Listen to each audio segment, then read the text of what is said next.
안녕하십니까? 오늘은 이제 물권법 들어갈 차례죠. 그래서 3일에 걸쳐서 오늘은 이제 물권법 총론하고 네, 물권법 우리가 14문제 정도 나오죠? 물권법에서. 그 물권법은 크게 나누면 총론, 강론 이랍니다. 그 총론에서는 4문제에서 5문제죠. 여기는 9문제에서 한 10문제 정도. 그래서 14문제가 나오는 거거든요. 그러면 이제 총론은 처음에 가면 처음에 이제 물권의 특성이 나와요. 물권의 특성. 두 번째로는 물청 나오고. 세 번째는 물권의 변동. 네 번째로는 이제 등기. 물권의 변동률 항상 등기하잖아요. 등기. 그다음 5번째로는 소멸. 물권의 소멸. 이렇게 해서 이렇게 문제가 형성이 되는 거고. 그 다음에 강론은 이제 뭐 점유권. 분권에서는 두 번째 소유권. 그 다음에 세 번째는 용익물권. 네 번째는 담보물권. 이렇게 지금 편성이 되어 있죠. 그러면 자 우리 106페이지 보면 물권에 대한 설명이 나오다. 물권의 총론, 특성. 물권의 특성을 보면 첫 번째 지배성이 있어요. 지배성. 그래서 지배성 가면은 절대적이란 말이에요. 절대적. 물권을 가진 사람은 절대적으로 권리 행사를 하는 거죠. 절대적이란 말은 어느 누구한테라도 예를 들어서 갑이라는 사람이 X 토지 소유권을 가지고 있어요. 그럼 갑은 지나간 사람한테 이 토지는 내 거야. 또 전 소유자한테 내 거야. 이렇게 주장할 수 있어요? 없어요? 있어요. 그럼 절대적의 반대는 상대적이잖아요. 채권은 상대적이죠. 그래서 채권자는 채무자한테만 자기 채무를 이행해달라고 청구하는 것이지 제3자 지나가는 사람한테 한다 못 한다? 못 한다. 그리고 절대적. 그래서 이걸 갖다가 보장해 주려면 뭐가 필요해요? 물청이 필요해요. 이 토지가 있는데 제3자 병이 여기를 무단으로 점유를 해버린 거잖아요. 그러면 갑은 자기 소유권을 행사하는데 지장이 있어요? 없어요? 방해를 받고 있잖아요. 그럼 뭘 해야 돼요? 물청을 해야 돼요. 현재 물권자가 현재 방해자한테 반환, 제거, 예방을 해서 이 물권을 보호해야 되잖아요. 그래서 물청이 필요한 거죠. 두 번째로는요, 배타성이 나와요. 배타성.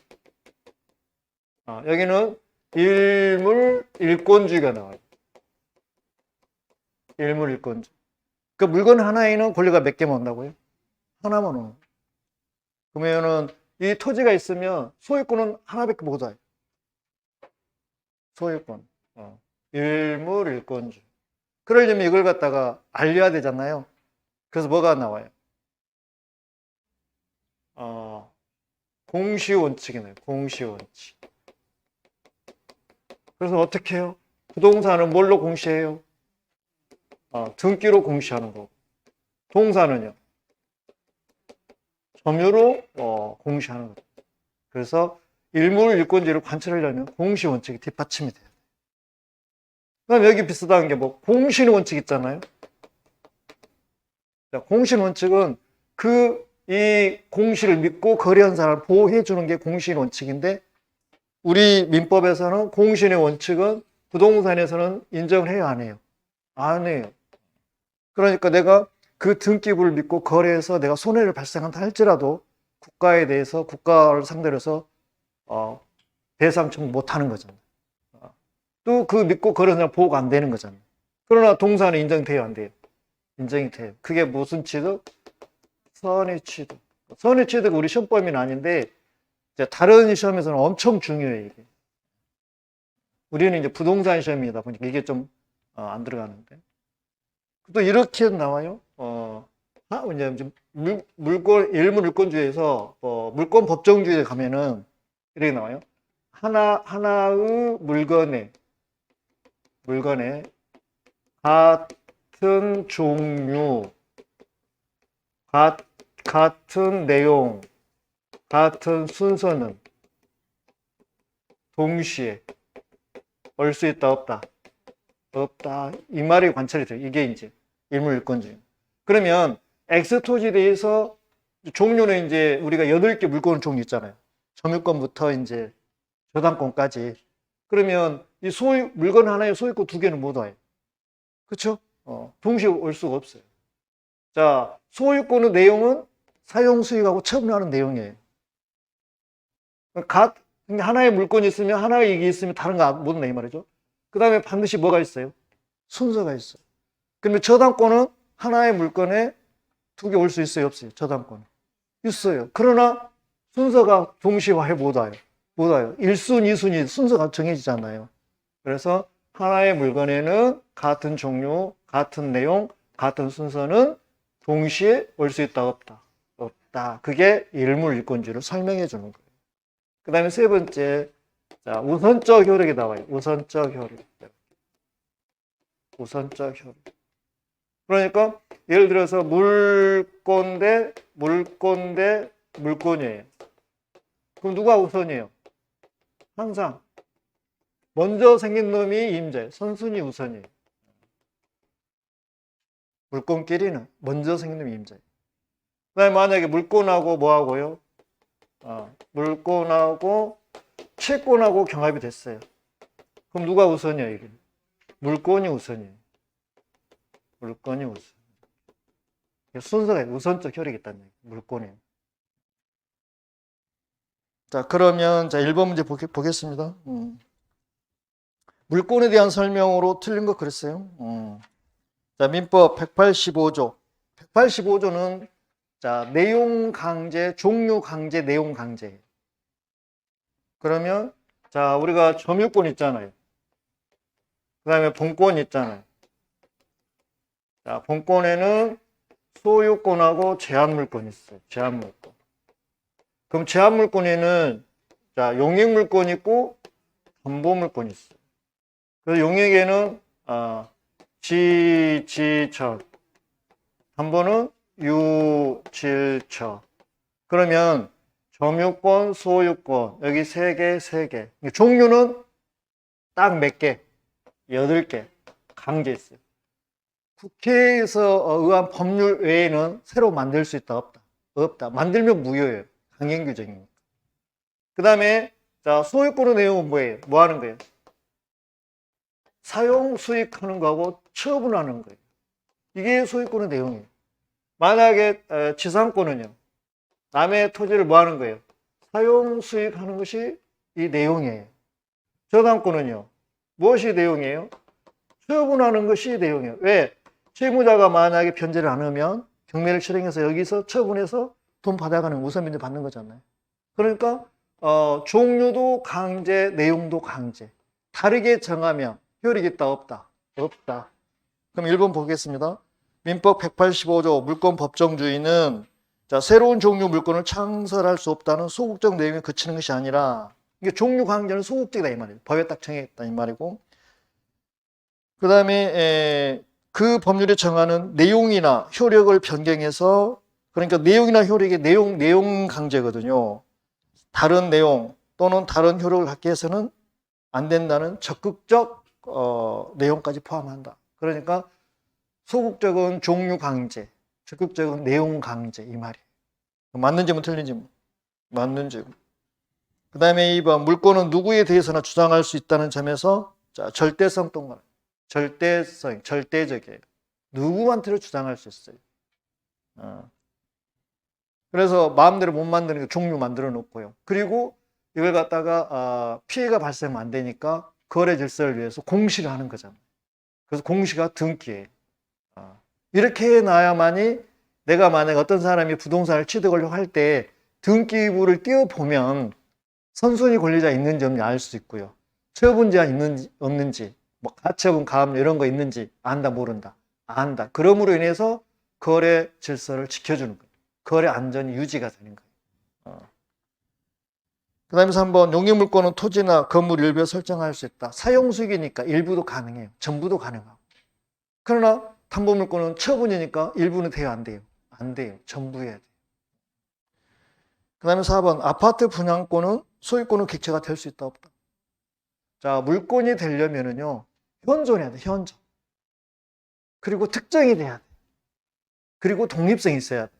근데 아파트 분양권은 지금 만들어졌어요. 앞으로 만들어질 계획이에요. 장래에 만들어지잖아요. 아직 형체가 없어요. 그래서 이거는 물권은 인정이 안 되는 거죠. 그 다음에 5번, 자, 소유권의 사용 수익권 등을 대세적으로, 대세적이 반대예요. 대내적으로. 대세적. 일부러 이렇게 일부러. 대세적으로 포기할 수 있다, 없다? 없다.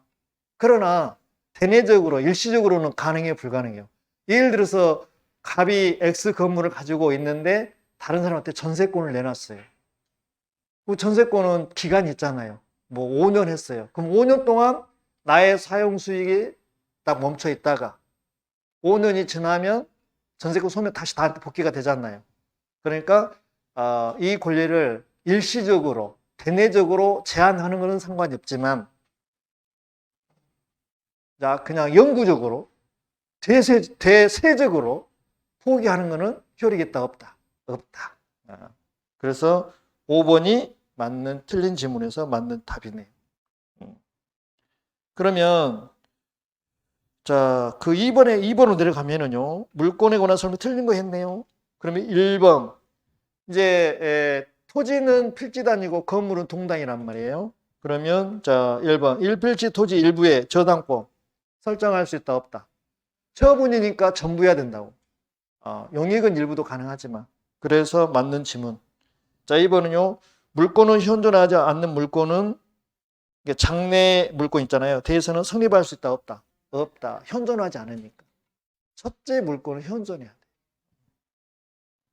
그 다음에 3번 물권법의 법인인, 자, 법인 원인은, 물권법의 원인은, 자, 법률은 형식적 의미에서 법률을 의미하고, 따라서 명령이나 또 물권법은 명령이나 뭐 규칙 이런 것들은 우리 물권법에서는 인정을 안 해줘요.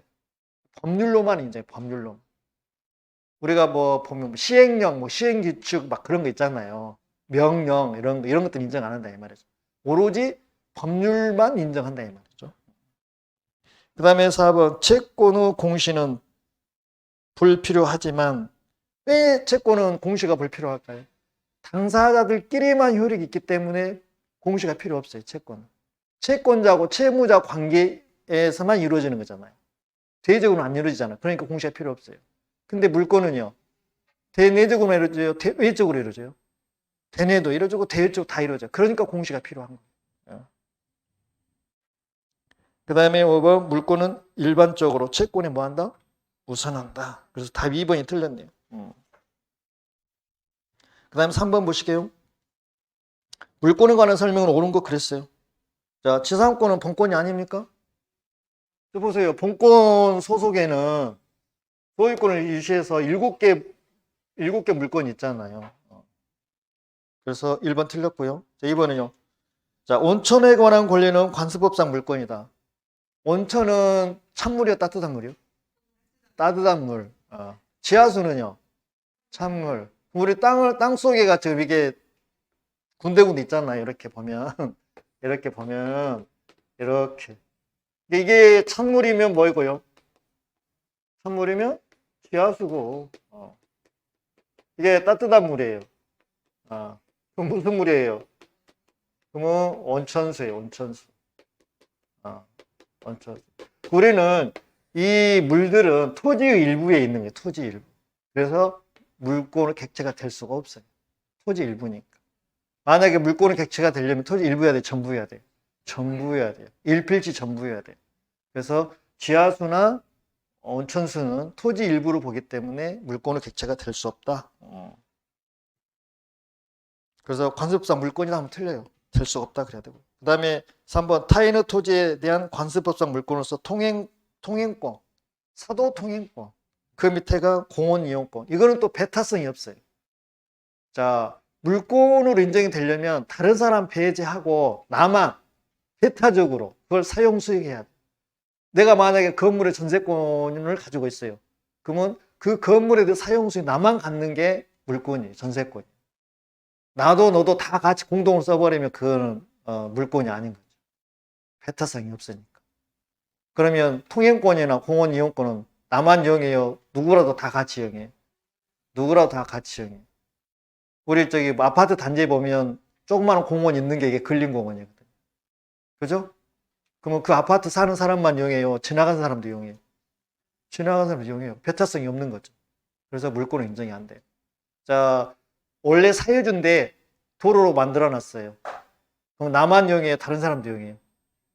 배타성이 없어요. 그래서 물권은 인정을 안 해줘요. 대표적으로 사도통행권하고 근린공원 이용권. 배타성이 없어서 물권을 인정하지 않는다. 이렇게 생각하시면 돼요. 그래서 답이 4번이고요. 자, 5번. 자, 미등기 무가 건물이 양수인 나왔어요. 양수인 동그라미. 양수, 매수 나오면 거래가 있다는 이야기잖아요. 그 물권이 변동이 되면 거래에 의해서 변동이 되면 반드시 뭐까지 해야 돼요? 등기까지 해야 돼요. 그 등기까지 해야 물권 변동이 성립 요건이면서 효력 요건이라고. 그러잖아요. 근데 여기 경우는 미등기 무허가니까 미등기니까 등기가 안 돼 있잖아요. 그럼 이걸 산 사람은 점유권은 있을지 몰라도 본권은 없는 거예요. 그래서 그 양수인은 미등기 무허가 건물의 양수인은 다 대금 다 완납했어도 등기를 안 했기 때문에 소유권자 기다 아니다. 아니다. 소유권에 준하는 관습법상의 물권을 취득한다 그러면 X 그래야죠. 안 된다 그 말이죠. 장을 넘겨서 자 6번으로 넘어갈게요. 6번.